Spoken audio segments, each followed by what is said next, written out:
बिस्मिल्लाहिर्रहमानिर्रहीम। अस्सलाम वालेकुम क्लास। आज के लेक्चर में जो टॉपिक हम डिस्कस करेंगे वो है MS access.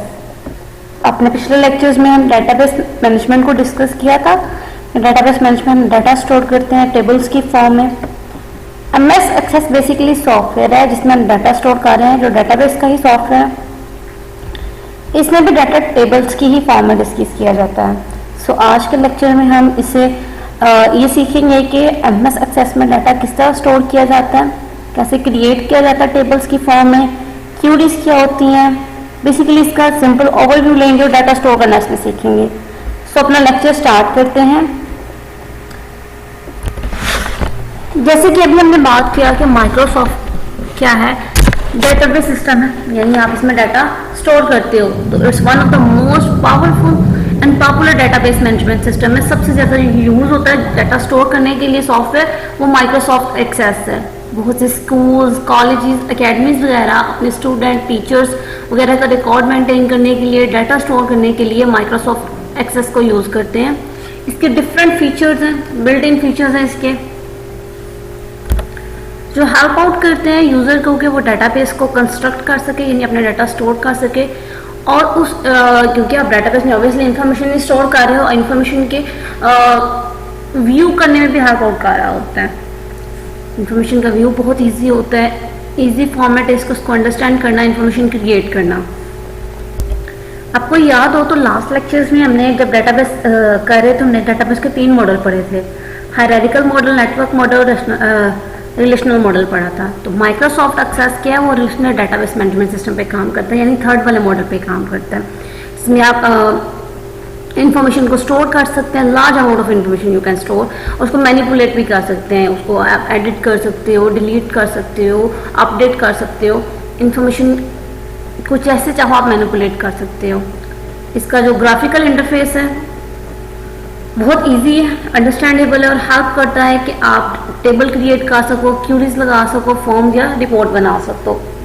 Tables, Curie, form या रिपोर्ट को हम आगे डिस्कस करते हैं कि वो क्या होते हैं। एमएस एक्सेस को रन करने के लिए, इस पर काम करने के लिए आपको बहुत ज़्यादा एक्सपीरियंस रिक्वायर्ड नहीं होता। इन एक्सपीरियंस प्रोग्रामर भी इसको इजीली रन कर सकता है। इस पर इनवॉइसेस जनरेट की जा सकती हैं, आप अपने कस्टमर्स का डाटा मेंटेन कर सकते हो। हर तरह के ऑर्गेनाइजेशन इसको यूज़ कर सकती है अपना डाटा स्टोर करने के लिए। जैसे अभी मैंने आपको बताया कि कॉलेजेस वगैरह यूज़ करती हैं, अकेडमीज, यूनिवर्सिटीज़ यूज़ करती हैं अपने स्टूडेंट, टीचर्स का रिकॉर्ड मेंटेन करने के लिए।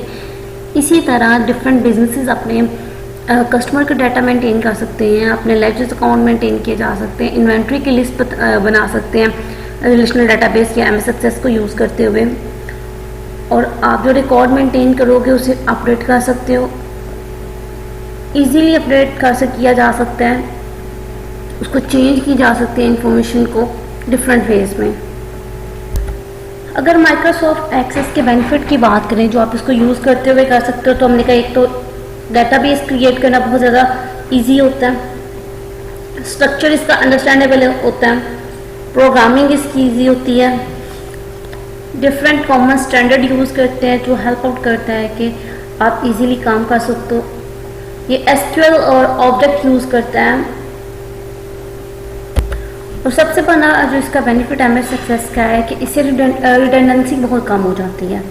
रिडंडेंसी सिंपली क्या है कि duplication of data in multiple file. Normally जब डाटा स्टोर करते हैं, आप किसी फाइल में स्टोर करो, हमने कहा कुछ चीज़ें जो बार बार रिपीट हो जाती हैं। तो एमएस एक्सेस का सबसे बड़ा बेनिफिट ये है कि डाटा रिडंडेंसी को बहुत हद तक कम कर देता है। डाटा रिडंडेंसी बेसिकली आपका वेस्टेज होती है स्टोरेज की। एक ही डाटा जब मल्टीपल फाइल्स में डिफरेंट टाइम स्टोर होगा, सपोज आपने स्टूडेंट के नेम स्टोर किए हैं, एक फाइल में स्टूडेंट के नेम आए, हमने दूसरी फाइल में नेम की क्लास की, किन स्टूडेंट की कौन सी क्लास है, हमने कहा फिर स्टूडेंट के नेम आएंगे किन स्टूडेंट की क्लास है। तो डाटा पहले एक जगह पे आपने स्टूडेंट के नेम से स्टोर किया, दूसरी फाइल में उसी वही नेम दोबारा स्टोर कर रहे हो, लेकिन अब हमने कहा आप किस तरह स्टोर कर रहे हो, आप क्लास के रेफरेंस से कर रहे हो। तो एमएस एक्सेस आपको बेसिकली हेल्प आउट करता है कि आप इस रिडंडेंसी को कम कर सको। जब टेबल्स में स्टोर करते हो तो आप लिंक क्रिएट कर देते हैं, रिलेशनशिप क्रिएट कर देते हो। डाटाबेस पढ़ी थी तो हमने कहा डाटाबेस का रिलेशनल डाटाबेस का क्या पर्पज होता था, एक तो इन्फॉर्मेशन स्टोर करना, दूसरा रिलेशनशिप क्रिएट करना कि कौन सी चीज़ किस चीज़ के साथ एसोसिएटेड है। तो एमएस एक्सेस बेसिकली इस चीज़ में हेल्प आउट करती है कि आप रिलेशनशिप क्रिएट कर देते हो जिसकी वजह से रिडंडेंसी कम हो जाती है। एमएस एक्सेस को यूज़ करते हुए आप इंफॉर्मेशन स्टोर कर सकते हो, रिट्रीव कर सकते हो, सॉर्ट, एनालाइज और इंफॉर्मेशन को प्रिंट भी किया जा सकता है जो आपने डाटाबेस में स्टोर किए हुए हैं। अभी मैंने आपको बताया कि इसमें रिडंडेंसी को कम किया जा सकता है क्योंकि आप जो डाटा रिलेशनशिप बना रहे होते हो एक टेबल का दूसरे टेबल के साथ या डाटा सेट का बना रहे होते हैं रिलेशनशिप, जब रिलेशनशिप क्रिएट कर दिया जाता है तो रिडंडेंसी कम हो जाती है क्योंकि आपको मल्टीपल फाइल में सेम डाटा स्टोर करना नहीं पड़ता। अगर आपको सेम डाटा बार बार स्टोर करना पड़े तो बेसिकली आपकी क्या स्टोरेज स्पेस वेस्ट ही हो रही है, सेम इन्फॉर्मेशन मल्टीपल टाइम में स्टोर हो रही होती है। तो एमएस एक्सेस इस चीज़ में हेल्प करता है। डेटाबेस के ऑब्जेक्ट की बात करें, वेरियस कंपोनेंट जो एमएस एक्सेस प्रोवाइड करता है उन्हें ऑब्जेक्ट कहते हैं। इन ऑब्जेक्ट को यूज़ किया जाता है डाटा को स्टोर करने के लिए, डाटा रिट्रीव करने के लिए डेटाबेस में से। डिफरेंट तरह के मेजर 4 डाटाबेस ऑब्जेक्ट यूज़ किए जाते हैं एमएस एक्सेस में। आप टेबल बनाते हो, क्यूरीज के थ्रू इन्फॉर्मेशन को एक्सट्रैक्ट कर सकते हो, डाटा रिट्रीव कर सकते हो, फॉर्म्स बनाते हैं और रिपोर्ट जनरेट की जा सकती हैं। हम ये सारी बनानी सीखेंगे।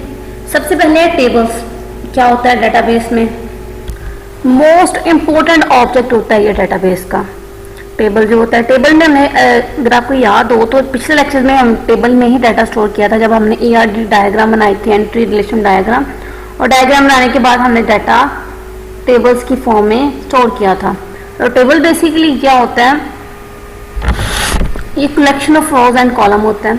और डाटाबेस में हमने बात की थी कि रो को रिकॉर्ड कहते हैं और कॉलम को फील्ड का नाम देते हैं, जो डिफरेंट रिकॉर्ड के बारे में डिफरेंट इंफॉर्मेशन प्रोवाइड कर रहा होता है। जैसे for example student name, ID, first name, last name, address वगैरह ये क्या है, ईमेल आईडी ये सब क्या है, ये फील्ड है। अब हर इंडिविजुअल का जब रिकॉर्ड किया जाता है, सपोज अली का नाम लिखा हमने, उसका रोल नंबर लिखा, उसकी आईडी लिखी, उसका ईमेल एड्रेस दिया, तो हमने कहा ये सारा क्या है, एक रिकॉर्ड अली के बारे में। तो दूसरे पर्सन का आ जाएगा तो इसी तरह टेबल की फॉर्म में फील्ड बनाते हो आप और रिकॉर्ड स्टोर करते हो। और एमएस एक्सेस में भी हम सेम इसी तरह टेबल्स की फॉर्म में डाटा स्टोर करते हैं फील्ड और रिकॉर्ड के जरिए। नेक्स्ट ऑब्जेक्ट जो एमएस एक्सेस प्रोवाइड करता है, यूज करते हैं, वो क्यूरी है। क्यूरी बेसिकली स्टेटमेंट होती है जिसको इन्फॉर्मेशन को एक्सट्रैक्ट करने के लिए यूज किया जाता है डाटाबेस से। इन्फॉर्मेशन एक्सट्रैक्ट करने का क्या पर्पज़, ये मतलब है कि सपोज देखो हमारे पास 50 स्टूडेंट्स हैं। अगर सपोज अभी बी की क्लास की बात करें, हमने कहा हमारे पास 15 स्टूडेंट्स हैं। आपने टेबल बनाया हुआ है, स्टूडेंट का नेम लिखा हुआ है, उनकी रोल नंबर लिखा हुआ है, एड्रेस लिखा हुआ है, उसके मार्क्स लिखे हुए हैं, सब कुछ लिखा हुआ है, आपने मेंटेन किया हुआ है। अब मैं किसी एक पार्टिकुलर पर्सन सपोज अली का रिकॉर्ड निकालना है, तो या तो ये है कि मैं टेबल को एक्सेस करूं, टेबल में सारा डाटा स्टोर किया हुआ है ना, तो अली पे जाके सब स्टूडेंट्स से ढूंढूं अली का है और फिर उसका रिकॉर्ड निकालूं। ये तो टाइम कंज्यूमिंग लग रहा है जी, सब सारे रिकॉर्ड देखो 1 बाय 1। 15 स्टूडेंट हमने इजीली कर सकते हैं, लेकिन अगर सपोज 100 स्टूडेंट हो या 50 स्टूडेंट हो तो बहुत ज़्यादा टाइम लगेगा। तो क्यूरी क्या बेसिकली हम एक स्टेटमेंट डेवलप कर लेते हैं एमएस एक्सेस के अंदर, कोई भी एक फील्ड सेलेक्ट कर लेते हैं। नॉर्मली फील्ड वो सेलेक्ट की जाती है जो जिसमें जो रिकॉर्ड है वो यूनिक हो, यानी वो हर, जैसे अगर आप रोल नंबर सेलेक्ट करोगे तो हर स्टूडेंट का रोल नंबर डिफरेंट होगा। अगर नेम सेलेक्ट कर लोगे तो नेम तो हमने कहा कुछ स्टूडेंट के नेम मैच भी कर जाते हैं, तो एक फील्ड सेलेक्ट कर लेते हैं और उसके अकॉर्डिंग स्टेटमेंट सेव कर लेते हो, इसे हम क्यूरी कहते हैं। जब भी पार्टिकुलर पर्सन का रिकॉर्ड चाहिए हम क्यूरी क्लिक करते हैं, उसका रोल नंबर सपोज अगर क्यूरी एज अ सेलेक्ट किया हुआ है तो वो एंटर करेंगे, हमें उस पर्सन का रिकॉर्ड हमारे सामने आ जाएगा, अब हमें पूरा टेबल को देखने की जरूरत नहीं पड़ेगी। ये फ्लेक्सिबल वे होता है कि आप डाटा या रिकॉर्ड को सिलेक्ट कर सको, उसको सॉर्ट कर सको, ये फिल्टरिंग के पर्पज़ के लिए। क्यूरी का जो आउटपुट होता है नॉर्मली ये भी टेबल की शक्ल में आ रहा होता है, मतलब टेबल की फॉर्म में शो हो रहा था, लेकिन उस पार्टिकुलर पर्सन का सिर्फ एक ही रिकॉर्ड शो हो रहा होगा, उससे हम फॉर्म बना सकते हैं और रिपोर्ट जनरेट की जा सकती हैं। क्यूरी बेसिकली स्टोर्ड क्वेश्चंस या रिक्वेस्ट होती है जो इन्फॉर्मेशन को एक्सट्रैक्ट करने के लिए यूज़ की जाती है। नेक्स्ट जो ऑब्जेक्ट है एमएस एक्सेस का वो है फॉर्म्स।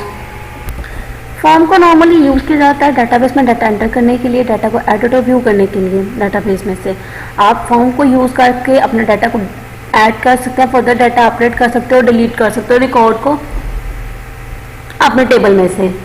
फॉर्म्स के बेसिकली ये होता है कि आपको टेबल को असेस किए बगैर, जब आपको टेबल पे जाकर काम नहीं करना पड़ता, आप डायरेक्टली फॉर्म के थ्रू अपना कोई भी डाटा या रिकॉर्ड अपडेट कर सकते हो, एडिट कर सकते हो, एंटर कर सकते हो। इजी मेथड होता है डाटा एंट्रिंग और एडिटिंग के लिए। डाटा रिट्रीवल में भी हेल्प आउट करता है डाटा टेबल में से। नेक्स्ट हमारे पास रिपोर्ट। रिपोर्ट बेसिकली डाटा को रिट्रीव करने के लिए यूज होने वाला फॉर्मेट है या ऑब्जेक्ट है। इसके थ्रू आप इजीली डाटा को रिट्रीव कर सकते हैं और प्रेजेंट किया जा सकता है। नॉर्मली रिपोर्ट का हम एक फॉर्मेट बना लेते हैं, हेडर फुटर बना लेते हैं और हम फॉर्मेट पहले सेट करते हैं और फिर जो पार्टिकुलर रिकॉर्ड हमने शो करना होता है उसके अकॉर्डिंगली ये जो भी हमारी रिक्वायरमेंट होती है उसके अकॉर्डिंगली फॉर्मेट बनाते हैं और जो रिकॉर्ड होता है फिर वो उस प्रॉपर फॉर्मेट या स्टेटमेंट में शो हो रहा होता है, उसको आप प्रिंट कर सकते हो। डिफरेंट डेटाबेस मैनेजमेंट सिस्टम ये फैसिलिटी रिपोर्ट की फैसिलिटीज प्रोवाइड करते हैं। सपोज अगर आप किसी एक पार्टिकुलर स्टूडेंट का आपने रिकॉर्ड निकाला है, आपने क्यूरी के थ्रू उसका रिजल्ट निकाला है और आप उसे एक स्टेटमेंट या रिपोर्ट की फॉर्म में प्रेजेंट करना चाह रहे हो, तो एमएस एक्सेस में रिपोर्ट्स की फीचर के थ्रू आप ये भी कर सकते हैं और क्यूरी के जो डाटा हमने रिट्रीव किया है उसको यूज़ कर सकते हैं रिपोर्ट को जनरेट करने के लिए। ये तो थी इंफॉर्मेशन एमएस एक्सेस के बारे में। अब हम प्रैक्टिकली एमएस एक्सेस पे काम करते हैं कि कैसे वर्क करता है और डाटा कैसे स्टोर किया जाता है और हम क्यूरीज लगाएंगे, उस पर टेबल क्रिएट करेंगे, फॉर्म और रिपोर्ट जनरेट करेंगे।